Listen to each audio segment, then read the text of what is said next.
Greetings, students.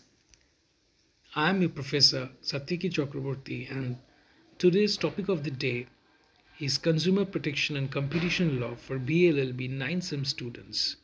And the topic is Meaning and Scope of Deficiency in Service in Consumer Protection Act 1986, Indraprastha Law College, Greater Noida, UP. So let us first understand what is the deficiency of service. According to the definition under Section 211 of Consumer Protection Act 2019, the act or any sort of imperfection or defect in the feature, quality, amount, worth, authenticity, capacity, potential, and standard which is obligatory to be maintained and regulated as per laws and statutes in function of any agreement, contract claimed by the seller with respect to the products and goods is known as deficiency. So, in a simple words, what we can explain is if the seller, while selling any services or goods to a particular customer, adopts any unfair trade practices by false representation or by adopting any unfair means where he tends to promise that the quality or the quantity or the feature of the product of certain norms, but in a way it does not meet up to his standards, then in a way if we tend to harass the customer by willfully or deliberately providing a loss or an injury may tantamount to deficiency of service. Now, let us try to understand the definition of deficiency of service in a much simpler way. Willful and deliberate concealment of important information, omission or negligence of acts by seller which may lead to any injury or loss to the consumer also comes under the gambit of deficiency of service. Any act which is a prudent seller is opposed to do or opposed to omit but deliberately does the contrast such amount to deficiency of service. So, if a seller deliberately or willfully somehow conceal the information or adopt any forms of unfair trade practices, or by his act of omission or negligence may sell a good or service to a particular consumer, it may amount to any injury or loss to the consumer, and this might tantamount to deficiency of service. Now, let us see where we can find the places to find deficiency in services. Number one, deficiency of services can be witnessed in any service sector where there is buyer-seller relationship, such as railways, banks, electricity, legal aid, construction, education, transportation, aviation, hospitality, restaurants, entertainment, etc. Secondly, deficiency of service can have minor to grave consequences, ranging from inconvenience or harassment to mental or physical injury to death, therefore leading to legal consequences.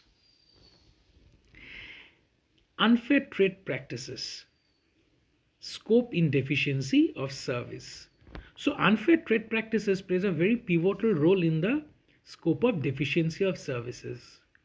Unfair trade practices means a trade practice or a business practice which for the purpose of promoting the sale, use or supply of any good or for the provision of any service adopts any unfair means or unfair or deceptive practice. So a seller, while selling any particular good or service to promote the sale, may use any unfair practice or deceptive practice which might range to any form of harassment or loss or injury to the customer or the consumer itself, may range to unfair trade practice. Now, unfair trade practice may be categorized under number one, false representation. So what do we mean by false representation? The practice of making any oral or written statement or representation which falsely suggests that the goods is of particular quantity, standard, quantity, grade, composition or style is known as false representation.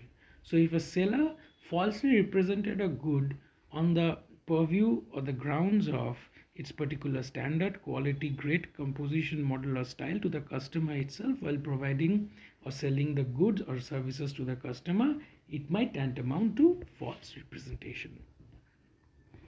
Secondly, false offer or bargain price.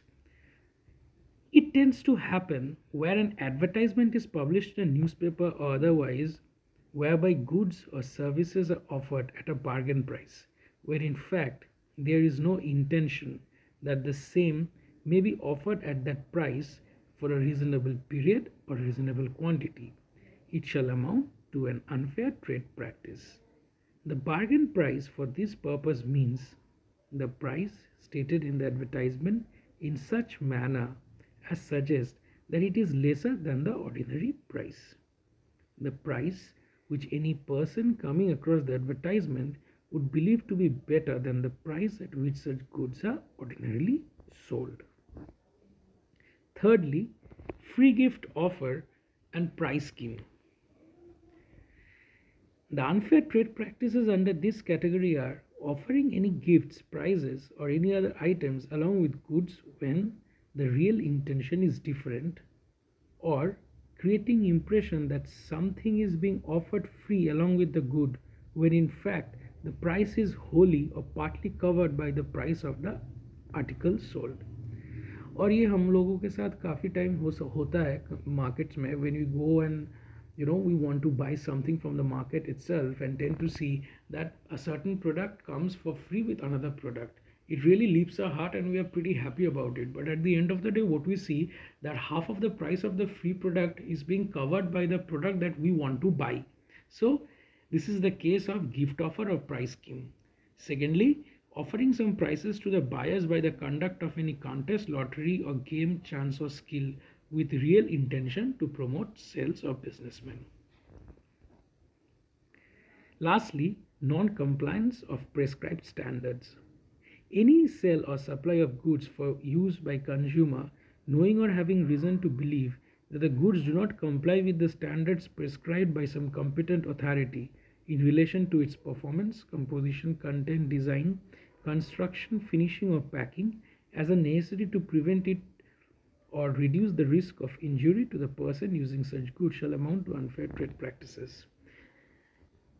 So what we mean by non-compliance of prescribed standards is sometimes we tend to see that the product that we tend to buy does promise us with the under the domains of its performance, composition, contents, finishing, construction, packing, but necessarily they do not meet those standards that are promised to the customer itself, and hence it is also unfair trade practices because not maintaining those standards but promising those when the customer tends to buy but then falls prey to certain kind of loss or injury may also rate to unfair trade practice. Now what does Indian judiciary has to say on deficiency of Consumer Protection Act, and we can study it by certain case laws. Number one, Indian Medical Association versus VP Shant.